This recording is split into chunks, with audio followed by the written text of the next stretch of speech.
حضرت محمد صلی اللہ علیہ وسلم نے فرمایا صرف 3 جگہ پر جھوٹ بولنا جائز اور حلال ہے۔ حضرت محمد صلی اللہ علیہ وسلم نے فرمایا ایک آدمی اپنی بیوی سے بات کرے تاکہ اس کو راضی کر لے۔ نمبر 2 جنگ میں جھوٹ بولنا۔ نمبر 3 لوگوں کے درمیان صلح کرانے کے لیے جھوٹ بولنا۔ حضرت محمد صلی اللہ علیہ وسلم نے فرمایا کسی شخص کے دل میں ایمان اور حسد اکٹھے نہیں رہ سکتے۔ حضرت محمد صلی اللہ علیہ وسلم نے فرمایا ایماندار وہ ہے جس سے لوگ اپنے مال اور جان محفوظ سمجھیں۔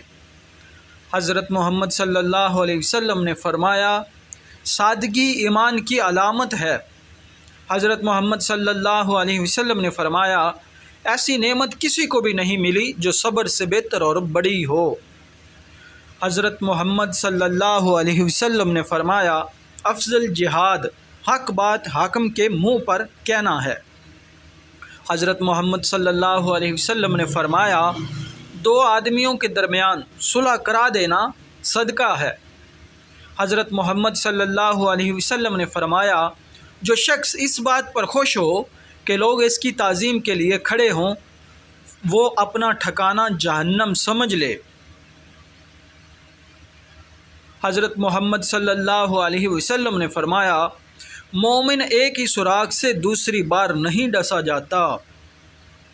حضرت محمد صلی اللہ علیہ وسلم نے فرمایا بدترین شخص وہ ہے جس کے ڈر سے لوگ اس کی عزت کرنے پر مجبور ہوں۔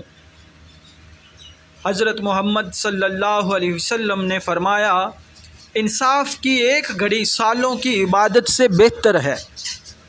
حضرت محمد صلی اللہ علیہ وسلم نے فرمایا جس نے علم کا راستہ اختیار کیا اس نے جنت کا راستہ اختیار کیا۔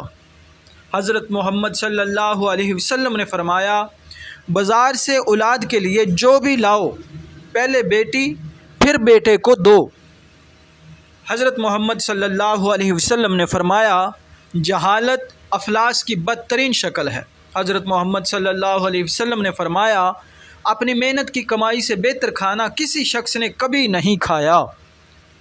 حضرت محمد صلی اللہ علیہ وسلم نے فرمایا خاموشی بہت بڑی حکمت ہے۔ حضرت محمد صلی اللہ علیہ وسلم نے فرمایا میانہ روی اختیار کرنے والا کسی کا محتاج نہیں ہوتا، رونا دل کو روشن کرتا ہے۔ حضرت محمد صلی اللہ علیہ وسلم نے فرمایا زبان سے اچھی بات کے سوا کچھ نہ کہو۔ حضرت محمد صلی اللہ علیہ وسلم نے فرمایا جو شخص اللہ سے ڈرتا ہے وہ بدلہ نہیں لیتا۔ حضرت محمد صلی اللہ علیہ وسلم نے فرمایا اپنی کمائی پاک رکھو تمہاری دعا قبول ہوگی۔